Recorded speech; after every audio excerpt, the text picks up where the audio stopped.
अस्सलाम वालेकुम। वापडा टाउन के इलाके में हमने ये 10 किलोवाट की ग्रिड टाइड इंस्टॉलेशन की है। इसमें हमने कैनेडियन सोलर के 370 वाट के सोलर पैनल इस्तेमाल किए हैं और 10 किलोवाट का और सीडो मॉडल का ग्रो वाट का इन्वर्टर इस्तेमाल किया है।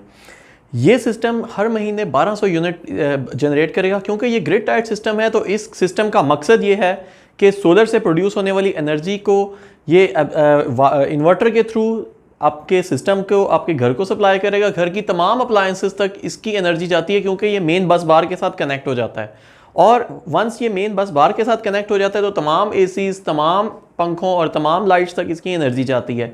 जो एक्स्ट्रा एनर्जी होती है वो ग्रीन मीटर के जरिए वापडा को रिवर्स हो जाती है। तो टोटल नंबर ऑफ यूनिट्स तकरीबन 1200 हैं जो हर महीने बनते हैं। अब उन 1200 यूनिट्स में से अगर एक महीने में 800 यूनिट इस्तेमाल कर लिए इस घर में और बाकी के जो 400 यूनिट बच जाते हैं वो 400 यूनिट ग्रीन मीटर के ज़रिए वापडा को रिवर्स हो जाएंगे और जो बैलेंस यूनिट्स का बिल आ जाएगा। तो ये 10 किलोवाट के सिस्टम में आप जो नॉर्मली एक घर जिसमें 3 एसीज होते हैं उस घर के लिए बहुत बेहतरीन होता है। इस घर में हमने 10 किलोवाट का सिस्टम इसलिए लगाया है कि इनका बिल तकरीबन ऑन एन एवरेज पूरे साल का अगर देखते हैं तो 1000 या 1400 यूनिट्स के दरमियान वेरी करता है। तो ऑन एन एवरेज तकरीबन 1200 से 1300 यूनिट्स का बिल आता था इनको। तो इसलिए हमने इस सिस्टम को इसके अंदर हमने 10 किलोवाट का ग्रिड कनेक्टेड सिस्टम लगाया है जो कि बाई डायरेक्शनल मीटर के जरिए रिवर्स मीटरिंग करेगा। तो आइए चलते हैं, हम देखते हैं कि इस सिस्टम के अंदर हमने क्या क्या, बाकी इसकी इंस्टॉलेशन किस तरह की है और क्या इसकी डिटेल्स हैं। 10 किलोवाट का नेट मीटरिंग वाला सिस्टम हमने यहाँ पे लगाया है और जो कि बाई डायरेक्शनल मीटर के ज़रिए ये काम करेगा। और इस छत पे थोड़ी स्पेस कॉम्पैक्ट थी, थोड़ा इस तरह था कि हमें मल्टीपल टाइप्स के स्ट्रक्चर इस्तेमाल करने पड़े। हमने कुछ जगहों पे L2 के स्ट्रक्चर इस्तेमाल किए हैं और कुछ जगहों पे L3 के स्ट्रक्चर इस्तेमाल किए हैं। आप देख सकते हैं ये पॉली क्रिस्टलाइन पैनल्स हैं। कैनेडियन सोलर के 370 वाट के पॉली क्रिस्टलाइन पैनल है जो कि 9 बस बार की टेक्नोलॉजी में आते हैं। हमने कोशिश की है कि यूनिफॉर्म स्ट्रक्चर बने और दो पैनल्स का जो स्ट्रक्चर है उसमें हमने गैप रखा है ताकि एयर पैसेज हो सके बीच में से, और कोई हैवी आंधी तूफान आता है तो बीच में से हवा पास कर सके। कुछ जगहों पे हमने ये 2 पैनल्स का स्ट्रक्चर लगाया और ये साइड पे आप देख सकते हैं हमने 3 PV स्ट्रक्चर इस्तेमाल किया है। इस 3 PV स्ट्रक्चर के साथ साथ ये आप देख सकते हैं कि इनके दरमियान में हमने एक लाइटनिंग अरेस्टर लगाया है। ये लाइटनिंग अरेस्टर जो है वो अर्थ लेवल पे हमने इसके लिए प्रॉपर अर्थिंग की है, ग्राउंडिंग भी जिसे कहते हैं, वो करके इसको प्रॉपरली ग्राउंड किया है। आप ये देख सकते हैं एक प्योर कॉपर का लाइटनिंग अरेस्टर है। इस लाइटनिंग अरेस्टर का मकसद है कि आसमानी बिजली कोई खुदा ना खास्ता अगर इस घर पे गिरती है तो ये इसको एब्जॉर्ब करके ज़मीन में उसको जो है ना ग्राउंड कर देता है। और आप इस तरफ देख सकते हैं L3 का स्ट्रक्चर भी आपको नज़र आ रहा है। टोटल हमने इस सिस्टम के अंदर 28 सोलर पैनल लगाए हैं। ये 28 सोलर पैनल मिलके तकरीबन कोई 10 किलोवाट का सिस्टम जो है वो बनाते हैं। 10 किलोवाट के सोलर पैनल्स हैं और ये भरपूर तरीके से ये सोलर पैनल एफिशिएंसी से सारा दिन काम करते हैं। हाफ कट टेक्नोलॉजी के सोलर पैनल्स हैं और ये सोलर पैनल एक दिन में जो टोटल एनर्जी जनरेट होती है उस जनरेट को नेट मीटरिंग वाले सिस्टम के ज़रिए फ़र्स्ट प्रेफरेंस होती है कि वो घर में इस्तेमाल कर लेते हैं और सेकंड प्रेफरेंस है वो एक्सपोर्ट कर देते हैं।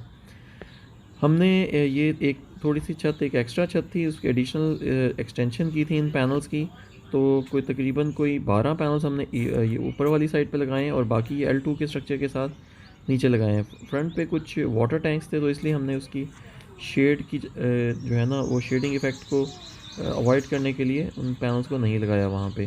और ये आप देख सकते हैं हमने जो पैनल टू इन्वर्टर वायर जा रही है उसको प्रॉपर पाइप्स के थ्रू जो है गुजारा है ताकि कोई फ्यूचर में किसी शॉर्ट सर्किटिंग या किसी इस तरह की कोई वायर डैमेजिंग को अवॉइड किया जा सके। तमाम सोलर पैनल्स को हमने पैनल टू पैनल अर्थिंग की है जो कि वापडा की नेट मीटरिंग के लिए रिक्वायरमेंट भी होती है और इसके अलावा वो इसकी स्ट्रेंथ को इंश्योर भी करता है। अभी क्योंकि ये जस्ट इंस्टॉलेशन हुई है थोड़ी देर पहले इस सिस्टम की, तो इसकी प्रॉपर सीमेंटिंग और जो है कंक्रीटिंग अभी रहती है।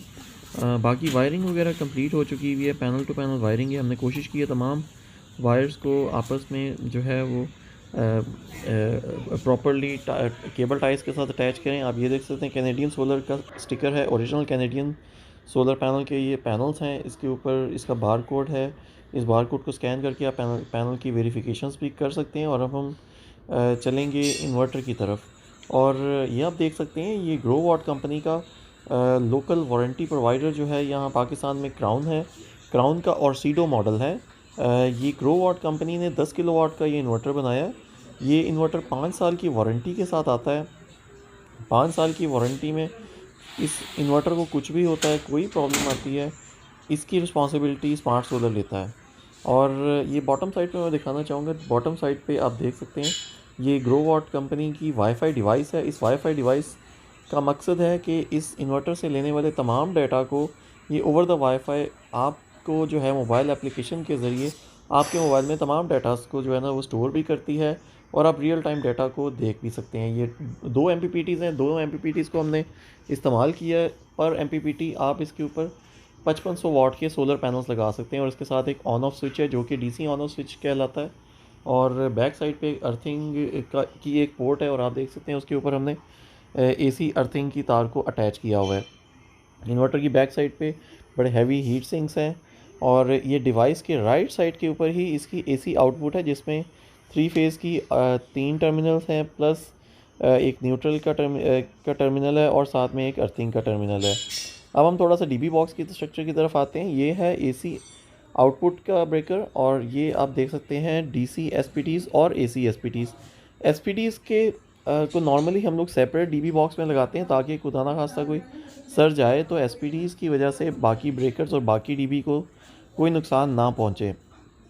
इन्वर्टर के ऊपर हमने अपनी कंपनी का स्टिकर लगाया जो कि सर्विस और बाकी कामों में इस्तेमाल होता है। इस पर हमारी कंपनी के तमाम फ़ोन नंबर्स होते हैं जिसके ज़रिए कस्टमर कांटेक्ट कर सकता है। इन्वर्टर की स्क्रीन के ऊपर भी कुछ डाटा आते हैं। मेजॉरिटी डाटास तो आप अपने मोबाइल एप्लीकेशन पे ले सकते हैं, लेकिन इन्वर्टर की स्क्रीन के ऊपर कुछ रियल टाइम सोलर पावर की जनरेशन का डाटा भी आता है।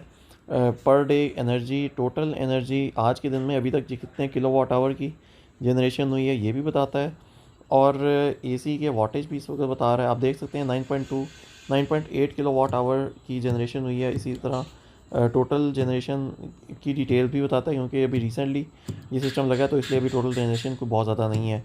एरर कोड भी स्क्रीन के ऊपर ही ये सेव कर लेता है। अगर कोई AC साइड पे एरर है या DC साइड पे कोई एरर है तो उसको भी अपनी स्क्रीन के ऊपर ये बता सकता है। फिर आप ये देख सकते हैं input info, output info plus कुछ चंद एक सेटिंग्स जो है वो इस इन्वर्टर के ऊपर से आप रियल टाइम कर सकते हैं।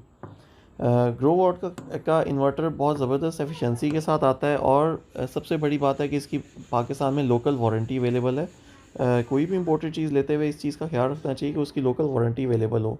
तो मज़ीद मालूमात के लिए आप स्क्रीन पर दिए गए हमारे नंबरों पर रब्ता करें। Thank you very much.